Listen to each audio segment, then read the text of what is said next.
Thank you for joining us today. My name is Bill Baker. I'm with Firestorm. This is a unique opportunity we have today. We have the Firestorm Founders with us for the Firestorm Founders Forum. I'm going to be talking about crisis lessons learned in 2015. Our founders are Harry Rulin, who is located out in the Denver area, Susie Laughlin, who is located north of New York City, and Jim Satterfield, who is located here in the Atlanta area. We're delighted that you could join us, and we hope that you will be able to enjoy this webinar. We'd also like to have you become our friend. Facebook, we're known as Firestorm Solutions. On Twitter, you can follow us at Firestorm Soul.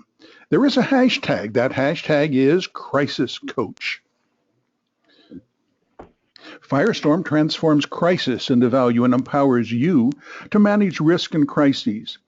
Firestorm expertise is crisis management, critical decision support, crisis communication, crisis public relations, and consequence management. We remind you the presentation today is not complete without the accompanying oral comments and discussion, and the work product presented must be read in conjunction with advice from your organization's personal counsel. In addition, do not interpret this information as legal advice or legal opinion. This is part of what we call, and we're proud to call, the Crisis Coach webinar series. And this is an annual review that we do of lessons learned from the previous year.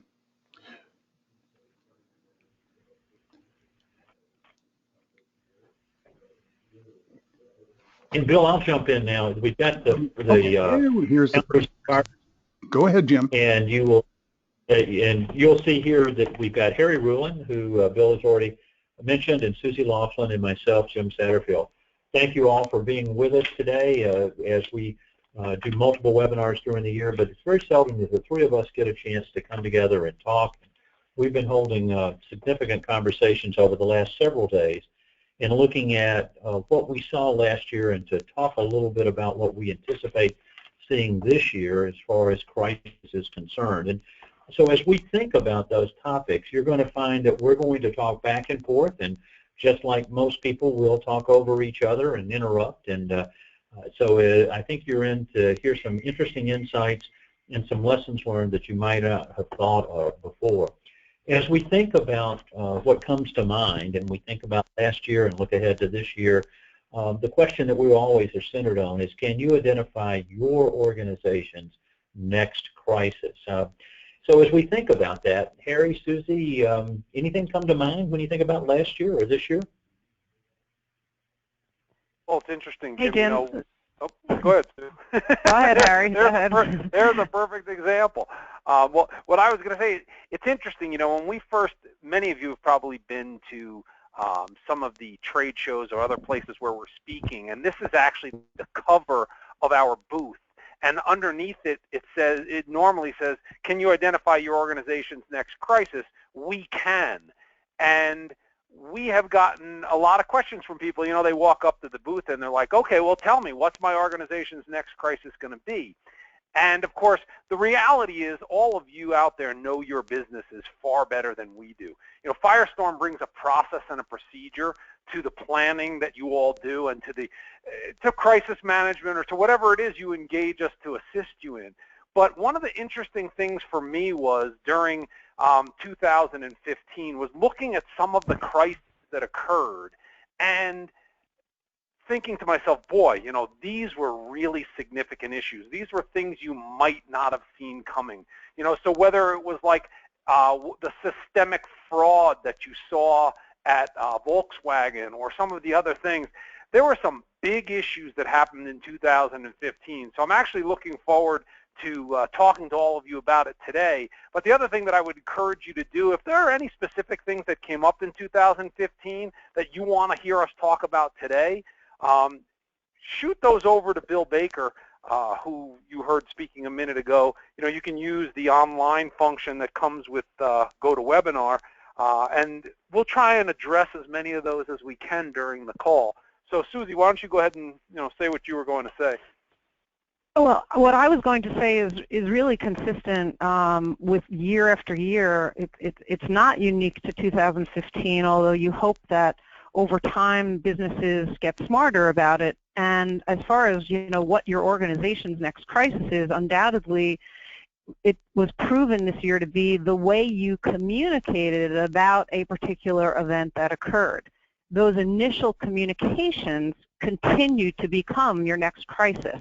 And we saw that in many, many examples, whether it was the Germanwings, the Lufthansa flight that was driven into the mountain, where the CEO, 2 days after the crash, indicated that the pilot was 100% fit to fly.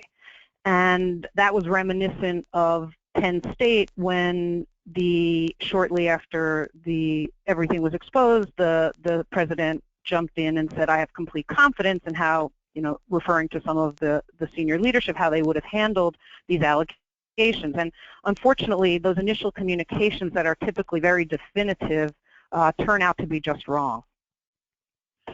All right, and I think we're getting to some interesting things, and we're going to go through this on several levels today. And we'll talk about events that you're aware of as a listener in today's webinar, and then smaller ones that have occurred that you're not aware of.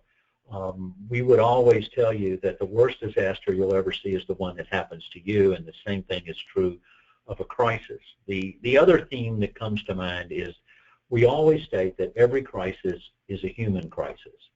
And you've got to be focused on the consequence management from the very beginning of that crisis, as opposed to the crisis itself. The crisis may be very short. It might last seconds or minutes or days, but the consequences will last for an extended period, and that's where the focus is coming in. The slide that's up now, it's got all hazards that are listed there with a question mark. And a term that we use a lot in our industry across everyone is they go, oh, well, we have an all hazards approach. We're designing to cover all hazards. And the question is, really, do you? Have you identified all the hazards that are going to be there?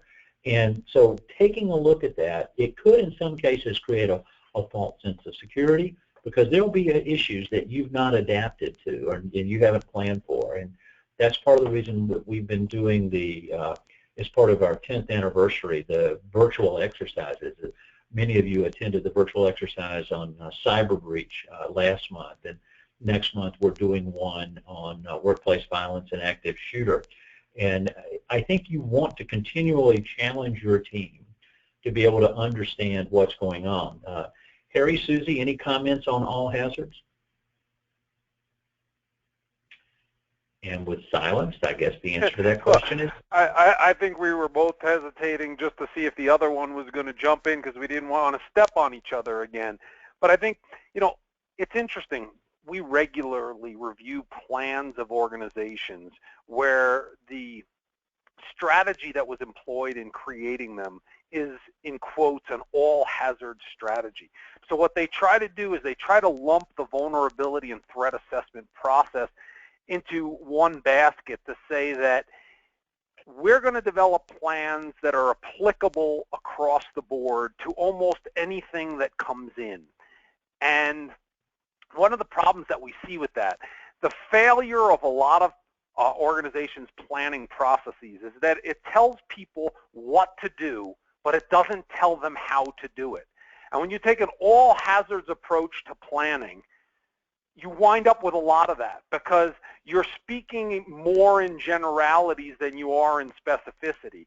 And we've seen so many incidents where employees do things that are just beyond your comprehension in a crisis. They do things that you just never could have envisioned them doing, because you don't tell them how to do the action that you're asking them to do. So while I understand the all hazards approach, I think it's very important that it not minimize the assessment process. I think, if you look at Firestorm's logo, where underneath it says predict, plan, perform, that predictive piece is so important. Really, truly understanding the vulnerabilities and threats, doing the business impact analysis. This year alone in 2015, we had a couple of different clients where they hadn't updated their BIAs, one of them in 3 years, another one of them in 5 years.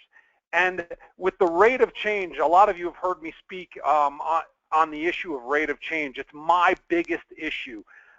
The technology is changing our world so fast that the business impacts that you have today are so different than they were 3 years ago, and certainly 5 years ago. I mean, if you haven't updated your business impact analysis, if you haven't updated your vulnerability and threat analysis, those things I think are great key messages for the start of 2016. Sue, anything you want to add? No, I think he covered it, Jim. I'll let it go on that one. All right. By the way, that's very unusual for us as a group that one of us lets anything go in that process. So as we move through this. Jim, let me just throw in also, that last bullet there that says creating a false sense of preparedness. I think the bigger issue for me is not just a false sense of preparedness, but just in general allowing people to slip back into what everyone has heard us call disaster denial. It sort of allows people to think, okay, I've got it covered. I've done what I need to do. And I really think, if you haven't looked at the specific risks, if you haven't looked at communicable illness, you haven't looked at your communications planning, you haven't looked at all the individual pieces, that can turn out to be a big mistake. And Harry, I guess I'll just add to that, particularly we see in the cyber area where the void seems to be focused, or the lack of focus, on vendors and suppliers, which we see many of the largely profiled breaches that we heard about in 2015 emanated from a breach resulting through a vendor or supplier. So I think when we think about all hazards, it's not just our hazards, it's everyone's hazards that could impact us. What we want to do now is to shift our conversation into different types of crises, and we picked a couple of broad headings to come back with, and we're going to start now with things that are more national in thinking about and brand and reputation as those elements come up. Susie, Harry, do you have one you'd like to start out and reference? Well, I would like to just make an observation, Jim, that relates to almost any high-profile event that we've heard about. I think one of the biggest changes really in 2015, it started before that, but it's really becoming more understood, is that this whole concept of the court of public opinion, I think, has a different meaning now. In the past, we would see certain matters brought to the court of public opinion through the news media, where, whether it was a prosecutor or a defense attorney or someone attempting to influence the public opinion. But what's changed now is due again to this rapid change in technology and the availability of information that comes directly through social media, that the public has their own evidence. That the ability to rely on that spin factor has been taken away, and therefore it has a direct connection to the way companies initially communicate about the events that occurred. To presume, in other words, that you should presume that whatever the event was, it was captured on video and someone has it and it will be shown. And I think that is a very big change now. Harry? I think we saw some very significant brand and reputation problems. Everybody saw the ones that were public. We also had several clients within Firestorm that had very significant issues that were magnified by what was happening on the national stage. So I think it's really important. So for example, there was tremendous racial issues in 2015. You had the issues with the police. You had a lot of things that made those issues more relevant for the media, so that when our clients had their issues that normally would have been, a 1 or 2 day thing in the media, things that would have been brushed over fairly quickly by their shareholders or their customers, because those things stayed top of mind and were in the media every day, it made it a bigger crisis for our people.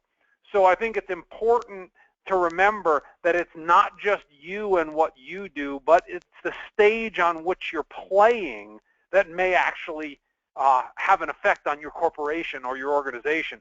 So the brand and reputation thing, because of the ability of media and social media to now be worldwide instantaneously, it has changed the way you have to look at that whole process. Jim, go ahead, Sue. Sorry, go ahead. I was going to say, I think, though, there are some other themes that stand out. You know, whether we look at the NFL was plagued with several incidents of domestic violence that gathered a lot of news attention.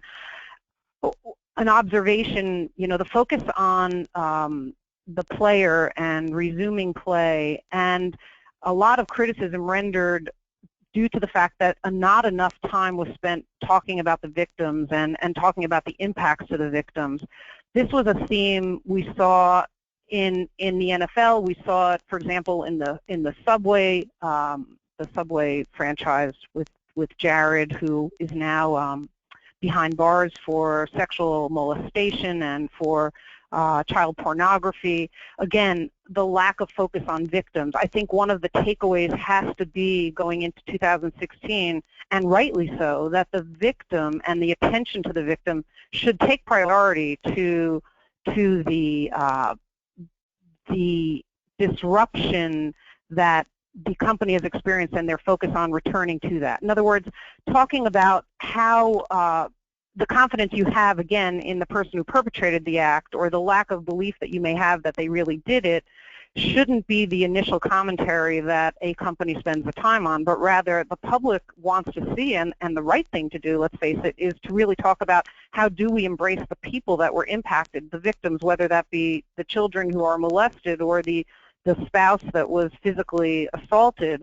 That's really what the public wants to see, and where the communications should at least initially focus from a brand and reputation perspective. And brand and reputation is an issue that can certainly have a long-term impact and drive companies out of business. Chipotle has certainly been struggling with the food and contamination issues around it. And one of the things that we're going to talk about as we go through to talk about some of these, we're going to give you some lessons learned and some tips on what to focus on.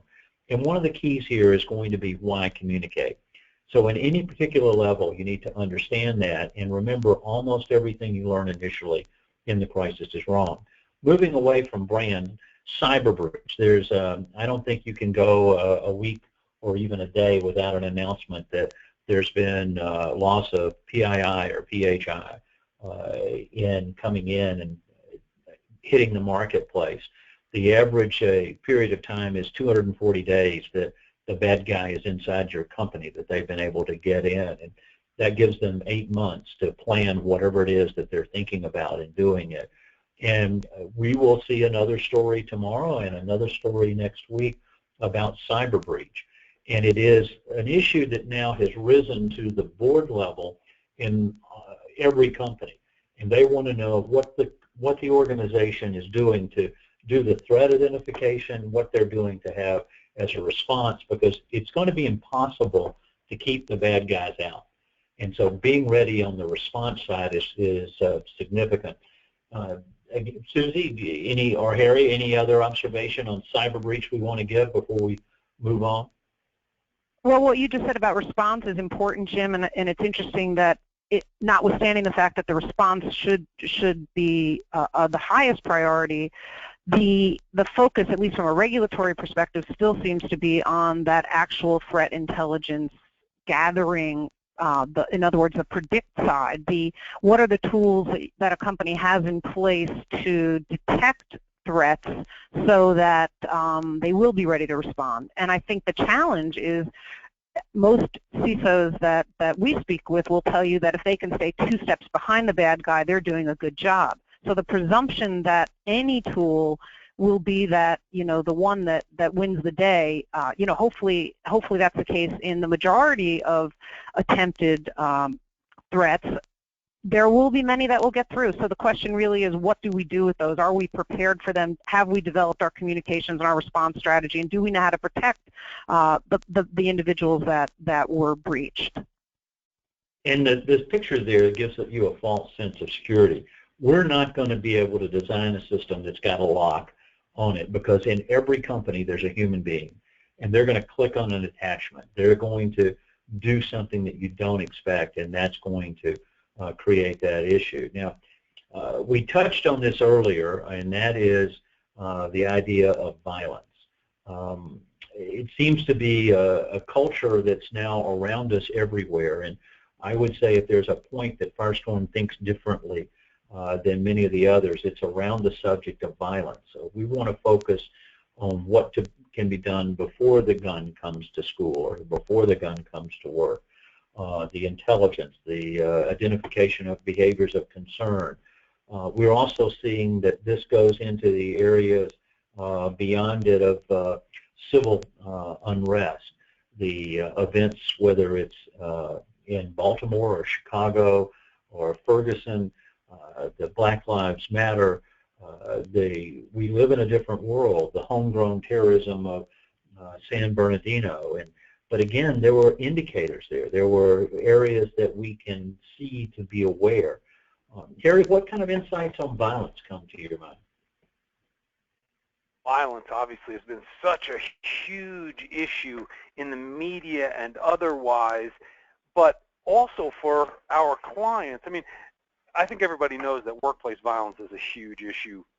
Every year, always has been, always will be. I think the more significant events that you have seen on TV, the fact that terrorism is starting to find its way more and more into the U.S. society. You know, it's great that we live in the United States. It's great that we have an ocean on both sides of the country that sort of in some way protect us and limit us. But that doesn't mean in any way that you don't have homegrown terrorism, that you don't have homegrown violence. I think some of you have heard the statistics that we've talked about before, where on average there's somewhere in the neighborhood of 1 to 2 workplace shootings a day in the United States. Now, Susie doesn't like when I use some of those statistics because, of course, they don't apply evenly to all industries. You know, there are certain industries that are more prone to those type of things. But I will tell you, when you look at the statistics, you will see that workplace violence happens everywhere in every industry. There are over 2 million incidents a year of employees reporting violent behavior in the workplace. So it is absolutely, it has to be top of mind for every one of you that's on this call. If you're not completely aware of what your organization's workplace violence plan looks like, what the testing, the training, all of those pieces that were done in 2015, you need to get familiar with all that because it is such an important issue. Susie, any closing comment on violence? Well, I think violence is obviously, we've done entire webinars strictly on this topic, and since we're reflecting on 2015, the one that obviously stands out the most as most recent is San Bernardino. And the point I want to make about this, to me, and I believe to everyone within Firestorm, this is an episode of workplace violence. It's very easy to dismiss it to terrorism, and the concern we have about that is that it then leads you back to that place of disaster denial that Harry referenced earlier. If we could just compartmentalize those things and say, well, it's terrorism, what are we really going to do about that?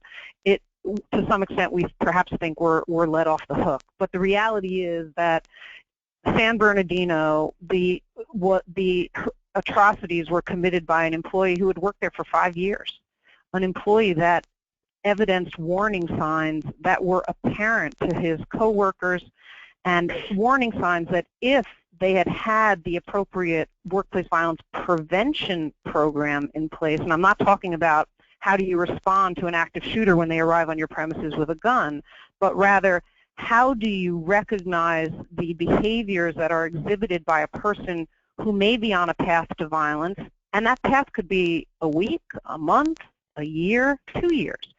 So in this instance, the San Bernardino shooter had evidenced behaviors that if there had been the recognition, if there had been a reporting protocol where employees felt comfortable reporting, and in particular anonymous reporting, because we know lots of people, if they have to disclose their identity, they won't, but if they're given an anonymous way to do so, they will.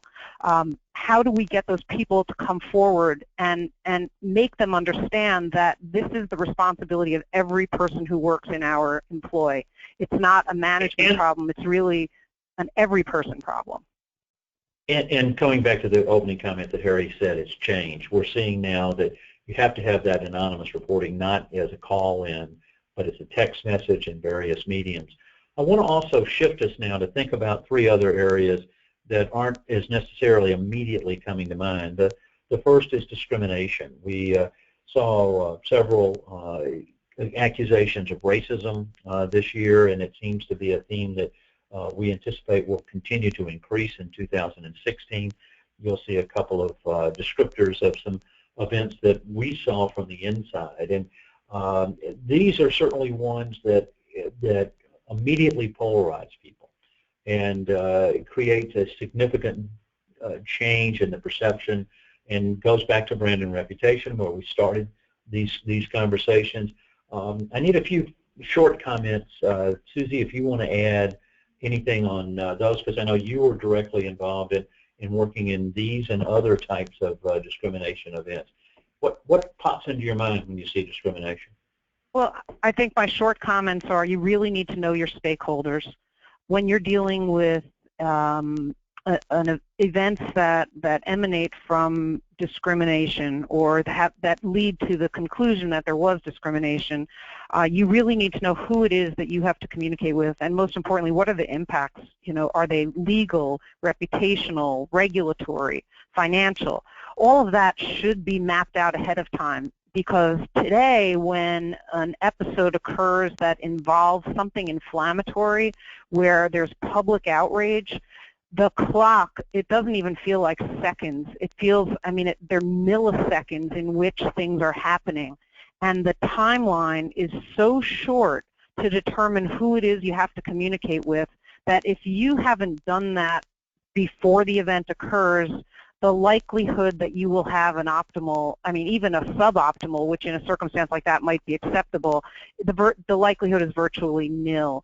So my biggest takeaway from 2015 in dealing with events like this, because of their inflammatory nature and the outrage of the public that results, you have to be on your game. You have to have this all mapped out ahead of time, your talking points, your message maps, your stakeholders, your impacts. And when involved in these, we saw state legislatures,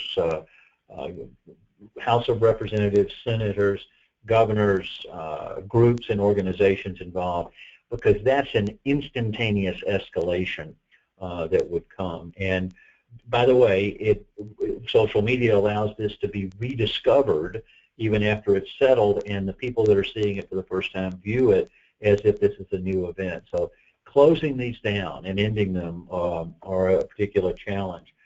I want to move to sexual abuse. Jimmy, before you leave, I want everybody to understand also that these are 2 actual situations we had with clients this year.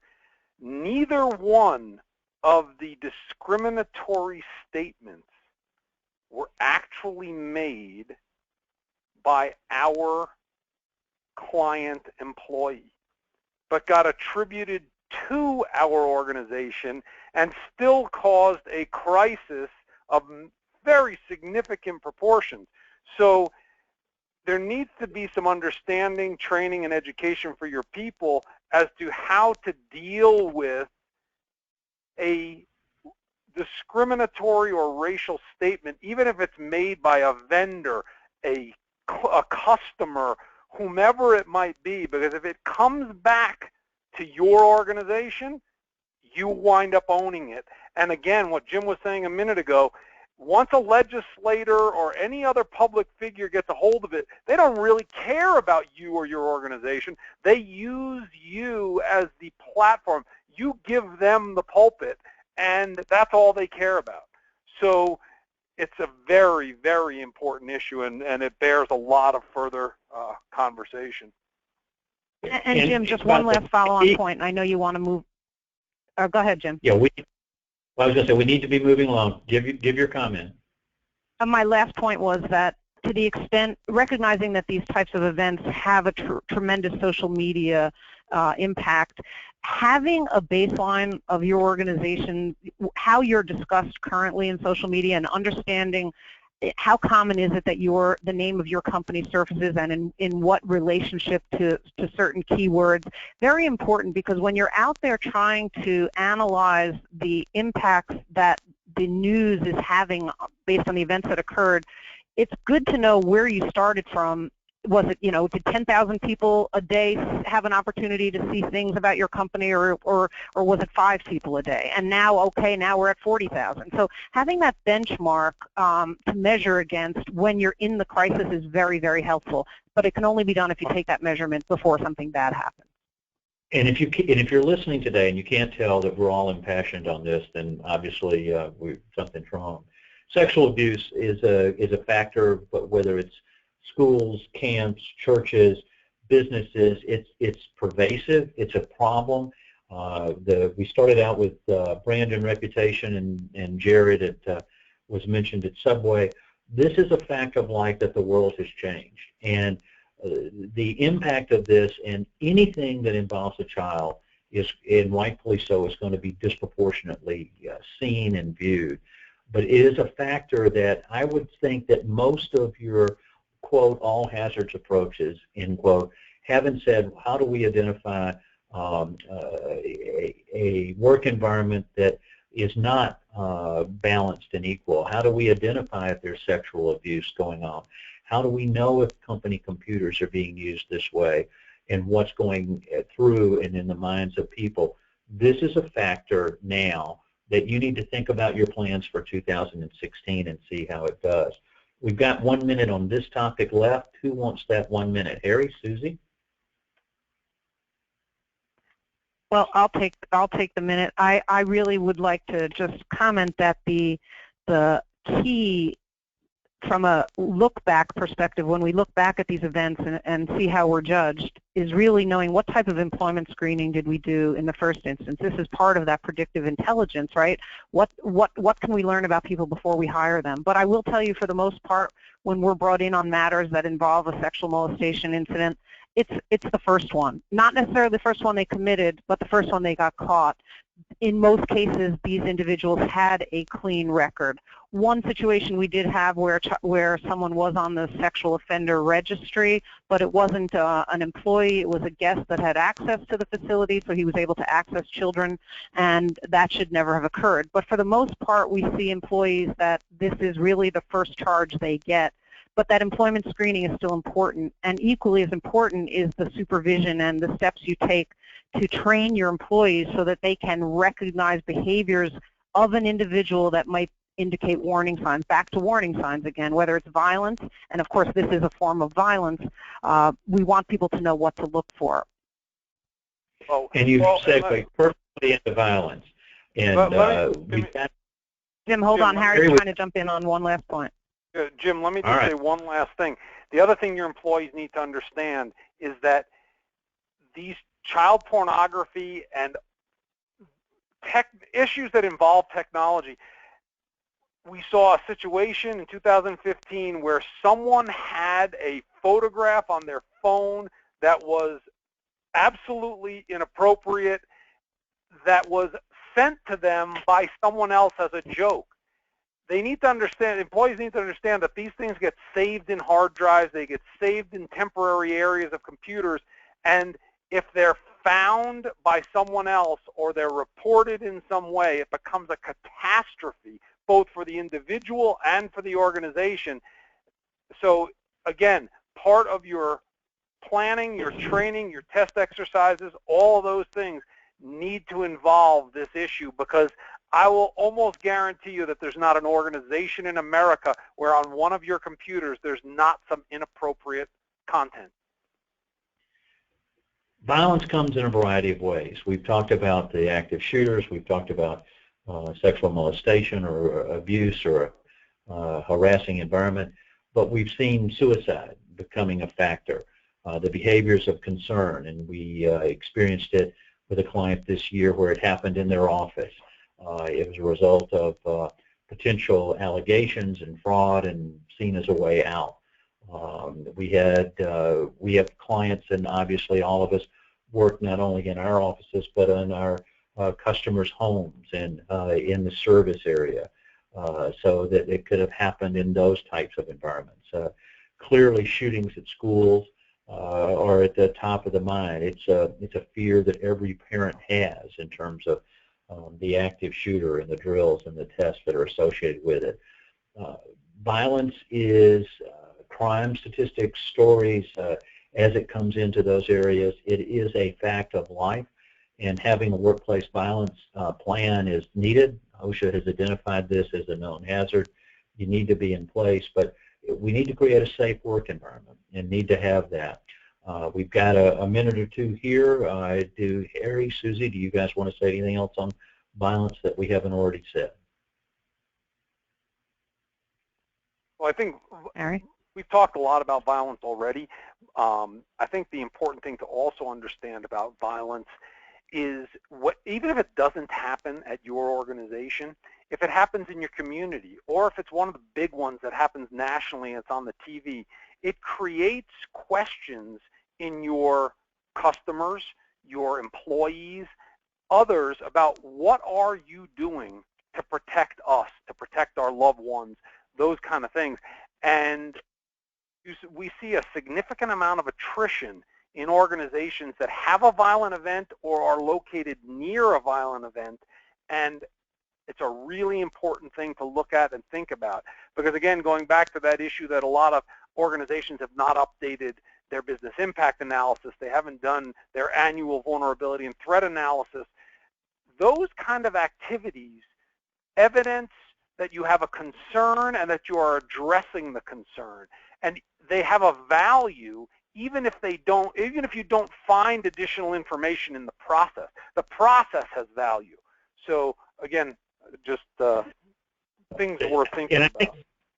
And I think the turnover reference is the statistics are extremely aligned with exactly the point that Harry just made. And that brings us to some of what we learned last year. And Susie, do you want to take the first stab at talking about what we learned last year? Well, I do, but since you gave me the floor before, I'm just going to go back to the last one for just one moment to say that one of the things you can do, as an example with the suicide in the medical office, there are victims, of course, the family of the person who died, but the employees who either found him, who were in the office to see the commotion when 911 was called, don't underestimate the impacts that it can have on others who may not have been directly involved. And as Harry indicated, there is data out there to suggest that up to 60% of your employees could turn over in the following 18 months following a workplace death related to violence. And in that case, it happened very quickly. We started to see that.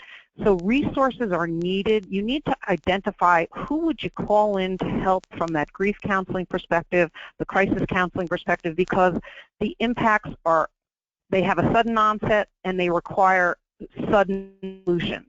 So that only comes if you plan ahead of time.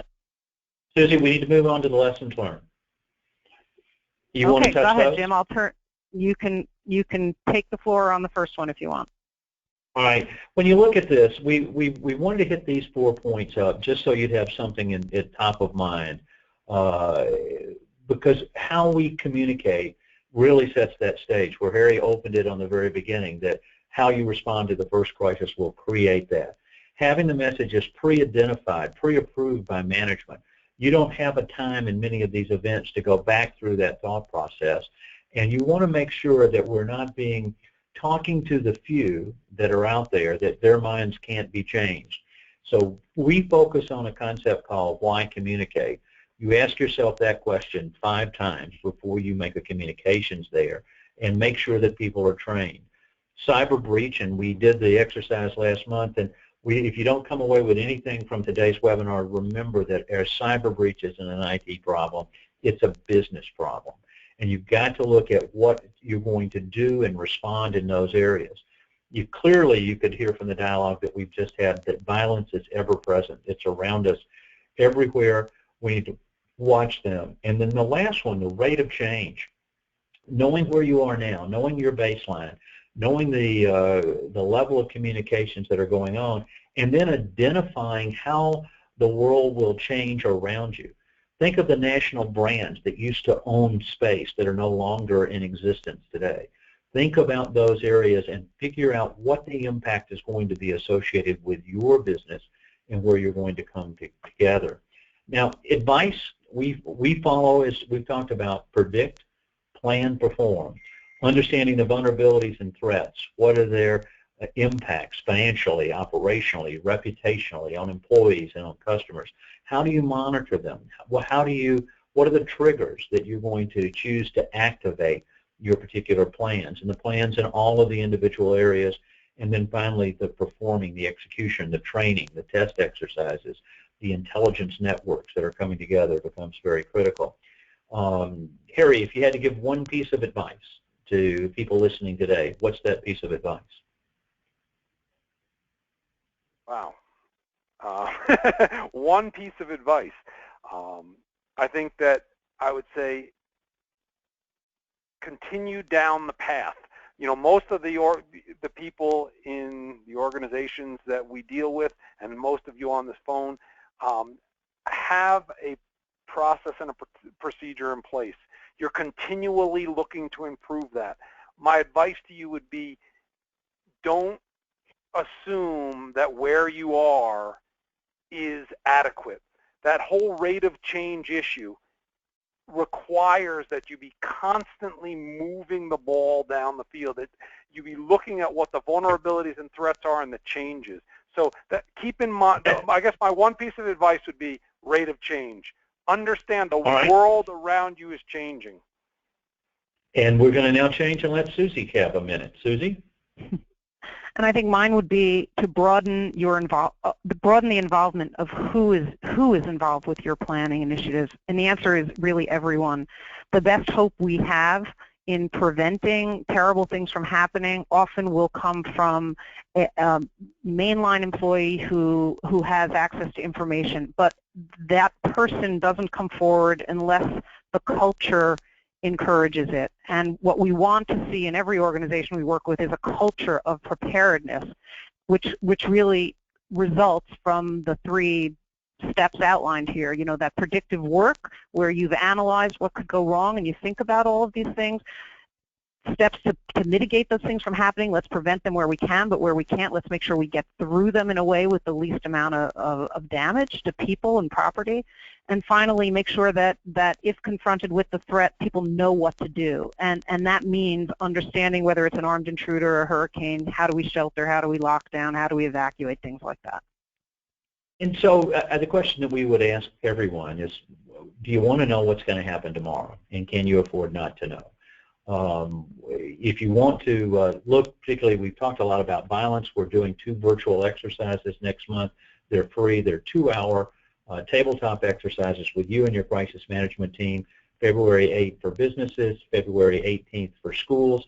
I would encourage you to attend and invite others to attend those events. That's a great way to see if your plans will work. You want to make sure your plans align to standards and best practices. We can certainly help you in that. Design these intelligence networks. You're going to be hearing a lot about intelligence and predictive intelligence in 2016, not only from us, but the regulators that are in your industry space. Get access to your plans via their smartphones. It's no longer a binder on the shelf. No one's more than 3 feet away from their phone. And then get training and assistance. If you'd like a brief based on what we've talked about today, you'll be able to go to our website and download that and get some insights in terms of what we talked about and share some lessons learned as a result of this today. And so please go there afterwards. I'd like to thank you for being a part of the webinar series in the last several years, and particularly in the 10th year anniversary of Firestorm. We're celebrating that all year long, and part of our give back will be this 6th series on virtual exercises. If you would take a moment in the toolbar to the right in the last minute or so that we have, and share with us what kind of an exercise would you like to know more about, or would you want to participate in? Another cyber breach, violence, natural disasters, brand and reputation, the rate of change that Harry mentioned, communicable illness, product recall, civil unrest, sexual molestation, fraud, bad acts. Tell us the types of exercises you'd like to see, and we'll design those and build them in. So if you'd share that, this is your chance to shape that direction. You can also just send us an email at firestorm.com, webinars@firestorm.com to see that. If you'd like to listen to this webinar again, you can go to firestorm.com. It will be recorded and give you a link there. If you also have an immediate question or a need, give us a call at 800-321-2219. Thank you for all that you're doing in your school and your business through the year to help get the organization prepared and make people safe. We're all committed to the same thing. We look forward to the opportunity to continue to work with you. Thank you for your time, and until our next webinar, have a wonderful day and a great 2016. Goodbye. Thanks, everyone. Thank you very much.